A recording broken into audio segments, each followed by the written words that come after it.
नमस्कार, स्वागत है आपका कमोडिटी निवेश में, जहां हम आपके कमोडिटी से जुड़े तमाम सवालों के जवाब देते हैं। साथ ही कमोडिटी मार्केट में ट्रेडिंग रणनीति बनाने में भी हम आपकी मदद करते हैं। अगर कोई भी सवाल हो तो आप हमें पूछे। नंबर है 9136934058 पर आप अपने सवाल हमें व्हाट्सएप करें, अपना नाम भेजें, अपने शहर का नाम भेजें और फिर अपना सवाल भेजें। आप हमारे social media page Facebook, Twitter और इंस्टाग्राम के जरिए भी अपने सवाल हमें भेज सकते हैं। और आपके सवालों के जवाब देने के लिए हमारे साथ दो मेहमान हैं। पैराडाइम कमोडिटी से वीरेन वकील साहब है और रवि देवरा हैं कुबर्जी ग्रुप से। आप दोनों ही मेहमानों का ईटी नाउ स्वदेश पर स्वागत है। लेकिन सबसे पहले देख लेते हैं आज कहां सबसे ज्यादा एक्शन है। तो नॉन एग्री मार्केट में जबरदस्त एक्शन दिख रहा है। क्रूड को छोड़कर सभी काउंटर्स आज अच्छी तेजी दिखा रहे हैं। सोने की अगर बात करें तो 51,000 के पार निकल गया है। चांदी 62,000 के ऊपर ट्रेड कर रही है। चांदी में 500 रुपए से ज्यादा की मजबूती दिख रही है। और इंटरनेशनल मार्केट में भी अच्छी तेजी गोल्ड और सिल्वर के मार्केट में दिख रही है। वहीं ओपेक प्लस की आज बैठक है, एक अहम बैठक है। क्या कुछ फैसला होता है जुलाई उत्पादन को लेकर, यहाँ पर ऐलान हो सकता है, तो वो उस बैठक पर नजर रहेगी। वहीं बेस मेटल्स की बात करें तो यहाँ भी चौतरफा खरीदारी है। कॉपर 2% से ज्यादा मजबूत है। बाकी एल्युमिनियम, लेड और जिंक यहाँ पर भी 1 से 1.5% तक की तेजी है। अब बात करते हैं एग्री मार्केट की। वहां पर सबसे पहले बात होगी शुगर की, और शुगर पर बात करने के लिए हमारे साथ अतुल चतुर्वेदी जी हैं, एग्जीक्यूटिव चेयरमैन है श्री रेणुका शुगर्स के। सर, स्वागत है आपका ईटी नाउ स्वदेश पर। सर, खबर आ रही है कि गन्ने की एफआरपी बढ़ाने के लिए कैबिनेट नोट जारी कर दिया गया है। इससे क्या फायदा होगा किसानों के लिए और मिलों के लिए?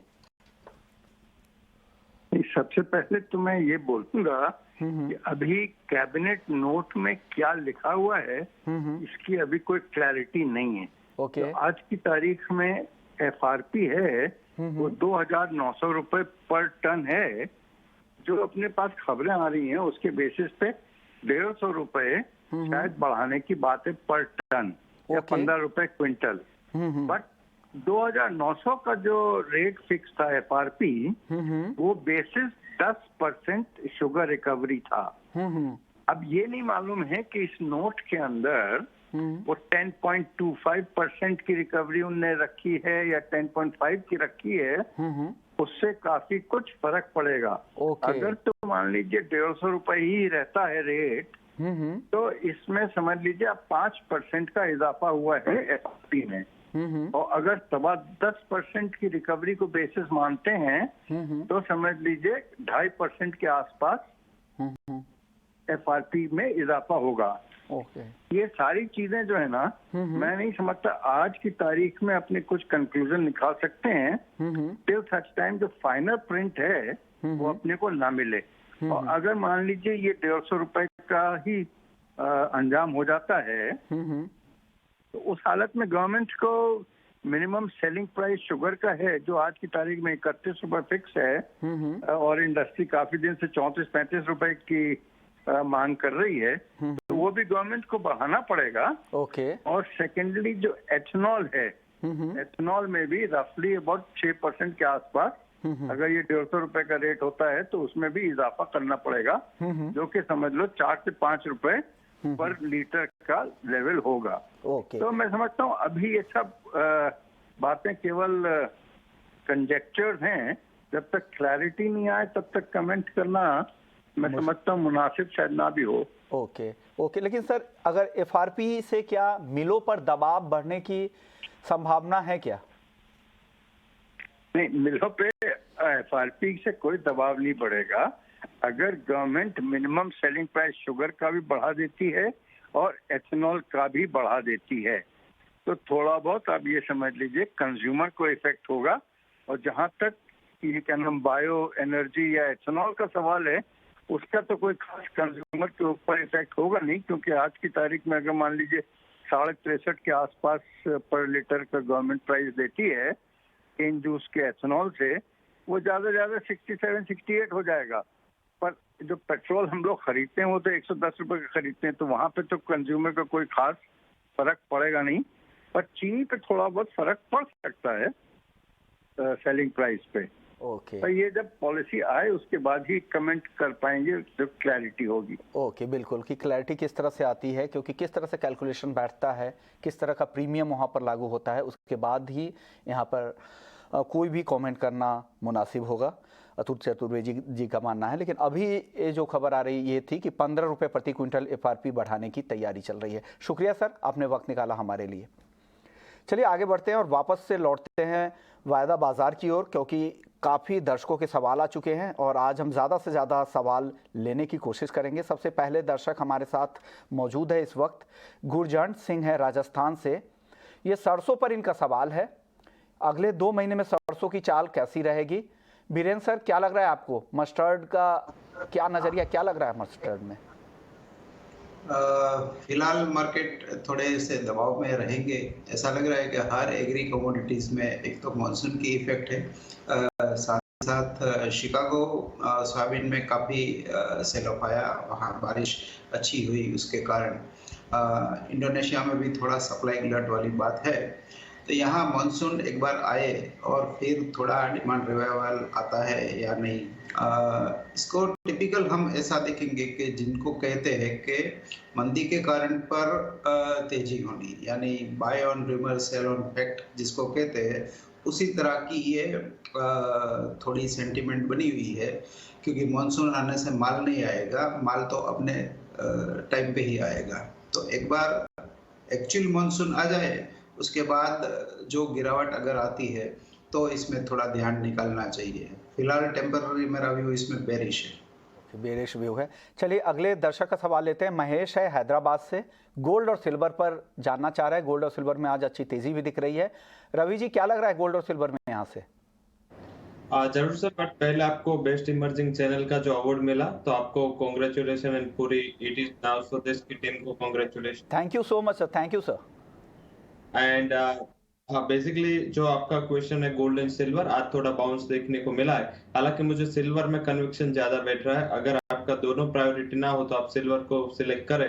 बेस मेटल्स का एक अच्छा सपोर्ट सिल्वर में मिल रहा है, तो 62,000 के करीब प्राइस चल रहे हैं, यहाँ पे बाय करके चलना चाहिए। 61,680 के स्टॉप लॉस के साथ अपर साइड मेरा ये मानना है कि 62,500 तक के लेवल देखने को मिल सकते हैं। तो सिल्वर में अभी भी कन्विक्शन है।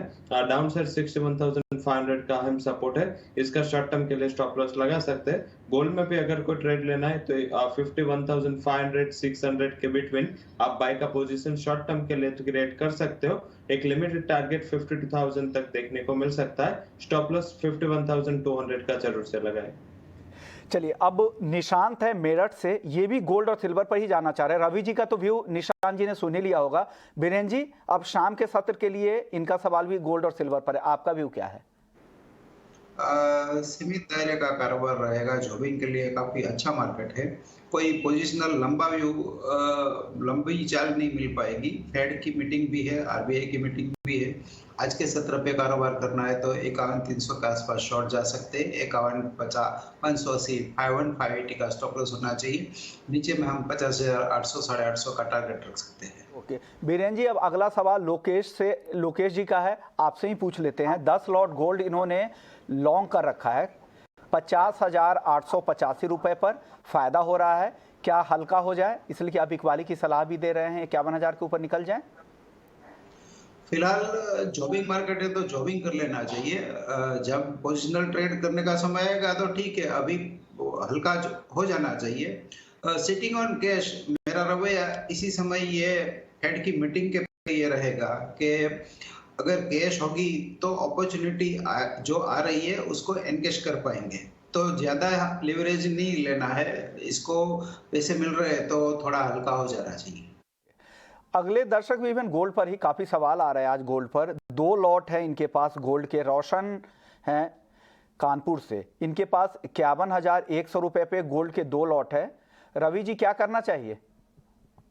मुझे लग रहा है कि एक रेंज डाउन साइड, अगर जो करंट कॉन्ट्रैक्ट की बात करें तो डाउन साइड 50,800 से 51,280 तक मुझे रेंज दिख रहे। तो अगर आपका बाय है तो 51,000 के स्टॉप लॉस के साथ आप अपनी पोजीशन कैरी करें। बट यस, प्रॉफिट बुक कर ले। अगर 61,280 260 तक मिलता है तो वहां पे एक बार मुनाफा वसूली कर लेनी चाहिए। चलिए अगले दर्शक हैं किशन है नासिक से, धनिया इनके पास है, जानना चाह रहे कि क्या आगे क्या लग रहा है। वीरेंद्र सर, क्या लग रहा है धनिया में? यहाँ मैं थोड़ा शॉर्ट बायस हूँ। मुझे ऐसा लग रहा है कि धीरे धीरे मार्केट नीचे आ रहा है, बट बहुत स्लोली आ रहा है। मीन्स 13,300 से अभी 11,200-300 आ गया है। यहाँ रशिया, बल्गेरिया, रोमानिया में फसल अच्छी है, तो वहाँ से शायद सप्लाई आने वाले समय में बढ़ सकता है। तो मैं ऐसा कॉल लूंगा 11,400 के आसपास जुलाई धनिया शॉर्ट करूंगा। 11,800 का मेरा स्टॉप लॉस रहेगा और 10,700-800 के आसपास लक्ष्य रख सकते हैं। चलिए, अगले दर्शक का भी सवाल है नेचुरल गैस पर। पवन है कानपुर से। नेचुरल गैस में क्या करना चाहिए? रवि जी क्या सलाह देंगे पवन को? नेचुरल गैस में वैसे तेजी बनी हुई है, बट यस आज इवनिंग में जो ओपेक का डिसीजन है काफी इंपॉर्टेंट है। रशिया को बाहर ना निकाले तो आई थिंक फिर से एक रिकवरी आपको क्रूड में देखने को मिल सकते हैं। तो मेरे हिसाब से इंट्राडे में अगर आपको कुछ करना है तो बेसिकली नेचुरल गैस को अगर आप रिस्क ट्रेडर है तो ही ट्रेड करें। बट 680 के करीब मेरा बाय का सलाह है। 675 स्टॉप लॉस, एक लिमिटेड अपसाइड 690 695 तक देखने को मिल सकते हैं। वहां पे आप शॉर्ट भी जा सकते हैं। बट यस अभी जो पहला ट्रेड लेना है ये लेवल पे आपको 675 के स्टॉप लॉस के साथ बाय करना है। अगले दर्शक के पास चलते। नेहा है कोलकाता से। चांदी में तेजी के लिए कोई ट्रिगर दिख रहे हैं क्या आगे? हालांकि आज अच्छी तेजी है, क्या लग रहा है रवि जी? चांदी में कुछ ट्रिगर ऐसे दिख रहे हैं? हालांकि जियोपॉलिटिकल जितने भी खबरें थी वो सब डिस्काउंट कर चुका है बाजार। अब यहाँ से ऐसे कौन से ट्रिगर होंगे जो चांदी को यहाँ से और ऊपर की ओर ले जाएगा? इंट्राडे में डेफिनेटली ट्रिगर है। इवनिंग में जो नॉन फार्म पेरोल नंबर आने, अगर ये नॉन फार्म पेरोल नंबर थोड़े सबड्यूड रहे तो मेरे हिसाब से आपको एक अच्छी रिकवरी सिल्वर में देखने को मिल सकते हैं। वहीं बॉन्ड यील्ड स्टेबल हो चुके हैं एंड आज मुझे लग रहा है कि बेस मेटल का काफी अहम सपोर्ट सिल्वर के प्राइसेस को मिलना चाहिए। तो मेरी खरीद की सलाह है 60,000 के करीब प्राइस चल रहा है, इसको बाय करके चले। 60,500 would be target. Down side अगर आपको छोटा रिस्क लेना है तो 61,700, अदरवाइज 61,500 के स्टॉप लॉस के साथ आपको बाय पोजीशन लेना है। गोल्ड थोड़ा रेंज बाउंड मुझे दिख रहा है, हालांकि सिल्वर में मेरा कन्विक्शन कंपैरेटिव गोल्ड ज्यादा है। ओके, अगले दर्शक हैं पवन है हिसार से। बीरेन जी आपसे ही जानना चाह रहे हैं कि कॉटन केक में तेजी कब शुरू होगी? इनका सवाल अब मुझे याद रह गया है क्योंकि पिछले 3-4 शो में उन्होंने कॉटन केक के बारे में पूछा था। फंडामेंटली काफी कमजोर मार्केट है ये। इसमें कॉटन सीड की इन्वेंट्री है वो तेजी नहीं होने देती है। अब रवि जी आप भी सलाह दीजिए। हमारे रेगुलर कॉलर है बीरेन सर, हर हफ्ते आते, हफ्ते में एक दिन आते, इसलिए उन्हें लगता है कि हम उनके ही शो में आ रहा है, लेकिन ये रेगुलर आते हैं, हर दिन सवाल पूछते हैं। कॉटन केक और ग्वार इनकी फेवरेट कमोडिटी है, तो कॉटन केक की तेजी कब शुरू होगी रवि जी?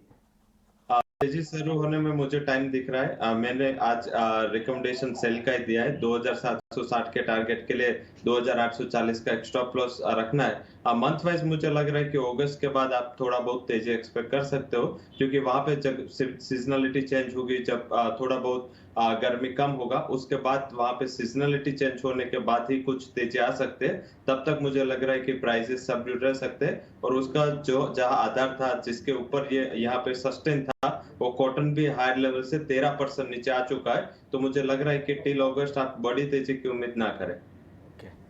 चलिए, अगले दर्शक है अमित है यूपी से।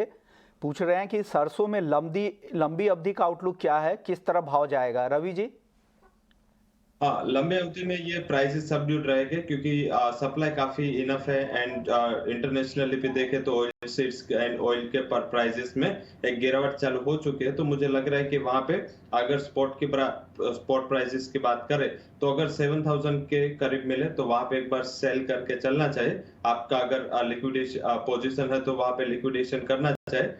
वायदा बाजार में है नहीं तो आप नया शॉर्ट नहीं कर सकते। बट मुझे लग रहा है कि प्राइसेस एक बार 6300 से लेकर 6400 तक डाउन साइड आ सकते हैं। चलिए, अगले दर्शक है क्रिश हैं, कॉपर पर पूछ रहे हैं, दिल्ली से इन्होंने सवाल भेजा है। बीरेन सर क्या लग रहा है कॉपर में क्या करना चाहिए इनको? करंट लेवल से मैं सेल साइड प्रेफर करूंगा। वैसे आज एलएमई बंद है, इसलिए आज के मूव जो है उसको थिनली ट्रेडेड मार्केट में आया मूव समझेंगे। यहाँ 796 के आसपास करंट लेवल पे शॉर्ट कर सकते हैं। 803-804 रुपये का स्टॉप लॉस होना चाहिए। डाउन साइड में 782-784 के आसपास का टारगेट रख सकते हैं। ओके, अगले दर्शक है महावीर हैं बेंगलुरु से। 10 दिन में क्या सिल्वर 67,000 तक आ सकती है क्या? क्या लग रहा है रवि जी, 67 का लेवल दिख रहा है क्या चांदी अगले 10 दिनों में? कोई पॉसिबिलिटीज अभी नहीं दिख रहे। जिस हिसाब से आगे वीरेंद्र जी बात कर रहे थे, पॉलिसीज काफी वो फेडरल रिजर्व की हो या आरबीआई की हो, साथ में डेटा पे ये भी 2 वीक में होते हैं, तो मुझे लग रहा है कि इतना ज्यादा टारगेट आप एक्सपेक्ट नहीं कर सकते। बट यस, जो फंडामेंटल्स है, मुझे लग रहा है कि अगर आपका बाइंग पोजीशन है तो अराउंड 63,400 63,500 मिले तो एक अच्छा लेवल मान के वहां पे एक बार लिक्विडेशन कर लेना चाहिए, क्योंकि dollar index and bond yield दोनों आगे जाके प्राइसेस को शॉर्ट टर्म के लिए रेजिस्ट कर सकते हैं। तो बड़ा लंबा आउटलुक मुझे तेजी का नहीं दिख रहा है। चांदी पर ही इवन अगला सवाल भी है, दिग्विजय नाम है इनका। ये सवाल है इनका कि क्या मुझे फिजिकल में चांदी खरीदनी चाहिए या अभी इंतजार करें रूस यूक्रेन युद्ध समाप्त होने के बाद? क्या सोने चांदी के भाव में गिरावट आ सकती है क्या? बीरेन जी क्या सलाह देंगे, क्या इंतजार करें या फिजिकल में खरीदना चाह रहे हैं? यहाँ एक डिसेंट ट्रेड ये है कि फिजिकल लेके फ्यूचर्स हेज करने पर एनुअलाइज 15% 12-15% रिटर्न मिलता है, जो बैंक रेट से ऑलमोस्ट डबल है और काफी सेफ ट्रेड है ये अगर कर सकते हैं तो जरूर करना चाहिए, ऐसा मैं मानता हूँ। अगले दर्शक है योगेश हैं जयपुर से। गोल्ड, सिल्वर, नेचुरल गैस और क्रूड, चारों काउंटर में आज के लिए टारगेट और स्टॉप लॉस जाना चाह रहे हैं। रवि जी क्या सलाह देंगे? हाँ, गोल्ड सिल्वर में ऑलरेडी हमने डिस्कस कर लिया, मैं फिर भी एक बार रिवाइज कर देता हूँ। सिल्वर में स्टॉप लॉस 61,500, टारगेट 60,500, तो ये सिल्वर में स्टॉप लॉस एंड टारगेट यही उसके सपोर्ट एंड रेजिस्टेंस है जहां पे मैंने stop loss and target set किए हैं। अगर ब्रॉडर टर्म में बात करें तो 60,800 के करीब अच्छा रेजिस्टेंस सिल्वर में है। गोल्ड की प्राइस की बात करें तो जो करंट कॉन्ट्रैक्ट चल रहा है उसमें 50,900 का एक अहम सपोर्ट है और 51,280 का अहम रेजिस्टेंस है। वहां भी मुझे लग रहा है कि एक range bound momentum second half में रह सकता है। क्रूड आज ओपेक की मीटिंग 5:30 बजे चालू होगी और उसका डिसीजन आते हुए मुझे लग रहा है कि 7 बजे तक ये डिसीजन आ जाना चाहिए। तो आई थिंक अगर रशिया को ओपेक का प्लस से बाहर नहीं निकाला तो एक अच्छी रिकवरी आपको सेकंड हाफ में क्रूड में दिख सकते हैं। लेवल स्पेसिफिक मेरा ये मानना है कि सपोर्ट उसका 8640 का है, रेजिस्टेंस 8800 का है, ये ध्यान रखें। नेचुरल गैस में अहम सपोर्ट 675 का है, अपर साइड। अगले दर्शक गुगले हैं महाराष्ट्र से। इन्होंने चांदी शॉर्ट कर रखा है 61,500 रुपए के लेवल पर, अब स्टॉप लॉस पूछ रहे हैं। वीरेंद्र सर क्या सलाह देंगे? 61,500 पे शॉर्ट पोजीशन है, क्या कहां पर जाकर स्टॉप लॉस लगा ले? 62,300 का स्टॉप लॉस हटना चाहिए और डाउन साइड में 60,700-800 के आसपास प्रॉफिट बुक कर लेना चाहिए। फिलहाल जो रेंज है वो 60,500 से 62,300-400 की है। तो ये आपके लिए सलाह है। चलिए अगले दर्शक का सवाल ले लेते हैं। अनुज गुप्ता है झांसी से, ये भी चांदी पर ही पूछना चाह रहे हैं। गोल्ड और सिल्वर पर काफ़ी सवाल आ रहे हैं। वीरेंद्र सर आपसे ही पूछ रहे हैं कि चांदी में क्या करना चाहिए आज उनको? शॉर्ट टर्म के हिसाब से मैंने कहा कि रेंज सीमित है 61,500 से 62,200-300 की। लॉन्ग टर्म में मैं बेरिश हूँ, मीन्स क्योंकि फेड की जो रेट हाइक पॉलिसी है काफ़ी एग्रेसिव है, तो ये देखते हुए ऊपर में तेजी में मुझे रुकावट लग रही है। अगले दर्शक एग्री मार्केट्स का सवाल है, इनका हरिओम है एमपी से। ये जानना चाह रहे हैं कि क्या जून में जीरा 20,000 रुपये आ सकता है क्या लग रहा है वीरेंद्र सर, आपको लग रहा है कि 20,000 तक जीरा आएगा? जीरा में थोड़ी कमजोरी है, फिजिकल मार्केट थोड़ा कमजोर हो गया है और इसमें स्टॉक लेवल सभी जगह ऊंचे हैं, मीन्स दुनिया में भी लोग फुल्ली कवर्ड है, जीरा में भी फुल्ली कवर्ड है। तो ऐसे समय में जो क्राउडेड ट्रेड जिसको बोलते हैं कि हर चीज में लोगों का ज्यादा ही बुलिशनेस होता है, तो नेचुरली मार्केट का खुद का एक स्वभाव है कि और क्राउडेड ट्रेड में उल्टा जाना, मीन्स सब लोग अगर तेजी में होता है तो मार्केट बंदी करता है। ऐसा काफी बार देखा गया है, तो मुझे ऐसा लग रहा है कि स्पाइसी स्पेक में थोड़ी गिरावट आनी चाहिए। थोड़ी गिरावट यहाँ से दिख रही है। चलिए अगले दर्शक है पवन है कानपुर से। नेचुरल गैस इन्होंने 680 रुपये 20 पैसे में खरीदा है। वीरेंद्र सर क्या सलाह देंगे इनको? 680 का बाइंग लेवल है इनका नेचुरल गैस। उनको 670 से वो स्टॉप लॉस रख के टाइट स्टॉप लॉस से ही काम करना चाहिए, क्योंकि इसकी वॉलेटिलिटी में रोजाना 40-50 रुपए की मूवमेंट आ रही है। एक हिसाब से बेटिंग मार्केट बन गया है, ये ट्रेडिंग मार्केट नहीं है। तो स्टॉप लॉस लगा ले, अभी प्रॉफिट में है, मामूली प्रॉफिट में है, तो हो सकता है आप बाइंग लेवल के आसपास ही अपना इससे लगा ले, ताकि आप जो प्रॉफिट आ रहा है वो भी कम से कम नुकसान में ना बदले, इसलिए कि काफ़ी वॉलेटाइल काउंटर है। अगले दर्शक भी इवन नेचुरल गैस पर ही है, आलोक तिवारी नाम है इनका। क्रूड बाई या सेल पूछ रहे हैं, पोजिशनल टारगेट जानना चाह रहे हैं क्रूड का और नेचुरल गैस का, दोनों का। क्या सलाह देंगे Ravi ji? Natural gas intraday के लिए टारगेट और स्टॉप लॉस बताइए, और पोजिशनल टारगेट और स्टॉप लॉस बता दीजिए क्रूड के लिए। नेचुरल गैस में इंट्राडे 675 का एंड 670 का अहम सपोर्ट है। अगर थोड़ा बहुत रिस्क ज्यादा ले सकते हैं आप तो 670 का स्टॉप लॉस रखें, बट मेरी एडवाइस है कि 675 का एक लिमिटेड स्टॉप लॉस रख के आप डाउन साइड बाय कर सकते हैं। अगर आपका बाय पोजीशन है तो रुक सकते हैं। 692 695 के बिटवीन काफी बड़ा सप्लाई जोन है, वहां पे एक बार आपको मुनाफा वसूली कर लेनी है। तो ये नेचुरल गैस के लिए लेवल से क्रूड के डेफिनेटली ओपेक प्लस की जो मीटिंग चल रही है उसके ऊपर काफी बड़ा निर्भर है, बट उसके पहले थोड़ा बहुत प्रॉफिट आप बुकिंग आ चुका है। तो मुझे लग रहा है कि जैसे ये मीटिंग खत्म होगी उसके बाद एक शॉर्ट कवरिंग आना चाहिए आज या कल के दिन में। तो आप कुछ भी डिप मिले और अगर 8650 के करीब लेवल मिले तो उसको एंट्री पॉइंट के तौर पे देख सकते हैं। अपर साइड 8800 का रेजिस्टेंस है। सपोर्ट जो डाउन साइड में एक्सपेक्ट कर रहा हूँ वो 8640 के करीब सपोर्ट है। तो वहां पे अगर आपने बाय पोजीशन लिया है तो 8600 का स्टॉप लॉस जरूर से लगाए। अगले दर्शक केदार हैं, इनके पास 62,000 की चांदी, 62,000 के स्ट्राइक की पुट इन्होंने खरीद रखी है चांदी की 1350 में। बीरेन सर क्या लग रहा है, इनको अभी रुकना चाहिए? 62,000 का पुट खरीदा हुआ है। कॉल पुट में कम ट्रेड करता हूँ रवि जी, इसका प्रॉपर रवि जी 62,000 के स्ट्राइक की पुट है, क्या करें? अभी ऐसा करो, आप 61,000 की पुट है आप सेल कर दो, इससे आपकी बेयर पुट स्ट्रेटेजी बन जाएगी और मैक्सिमम रिस्क आपका है वो लिमिट हो जाएगा।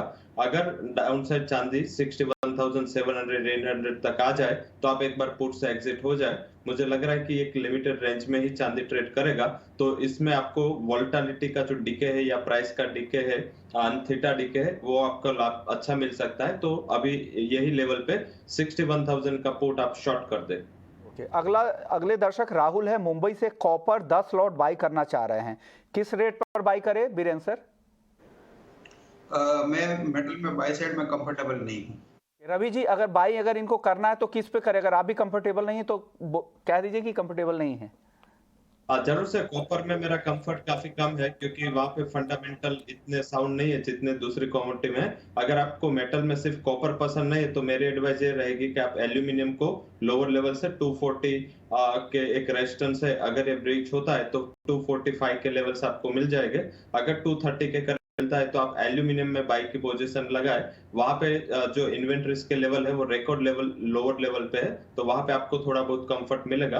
कॉपर को बाइंग में अवॉइड करें। कॉपर अवॉइड करना है, दोनों ही जानकारों को लगता है। शुक्रिया बीरेन सर आपका, रवि जी आपका, आप लोगों ने वक्त निकाला। तो कमोडिटी निवेश में फिलहाल इतना ही, लेकिन आप बने रहिए हमारे साथ। ब्रेक के बाद आपके लिए लेकर आएंगे स्वदेश विशेष। नमस्कार।